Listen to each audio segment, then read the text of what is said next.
Bəzən tarix kimin barəsində susursa, ən dəyərli insanları unudur. Bugün həmin susqunluğun arxasında qalan bir qadını yada salırıq.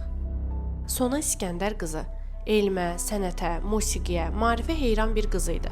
Tağıyevin Qızlar Gimnaziyasında oxudu, piano dərsləri aldı, özünü yetişdirdi. O, Azərbaycanlı qadınların təhsil alması uğrunda açılan ilk qapılardan biri idi. Sona xanım Axundova təkcə ziyalı deyildi. O, maarifçi və musiqiçi kimi də həmin dövrün həyatını dəyişirdi. O, qadınların təhsil alması və ictimai həyatda iştirakı üçün yorulmadan çalışırdı. Hər bir dərs, hər bir nota onun ideallarının bir hissəsi idi. Bəzən tarix ədalətsizdir.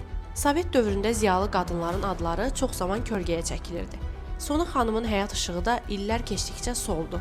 Şeirləri, fədakarlığı, maarifçilik işi arxivlərin dərinliyinə bastırıldı. O şairə idi, musiqiçi idi, ana idi. Amma hər şeydən əvvəl xatırlanmağa dəyər bir qadın idi.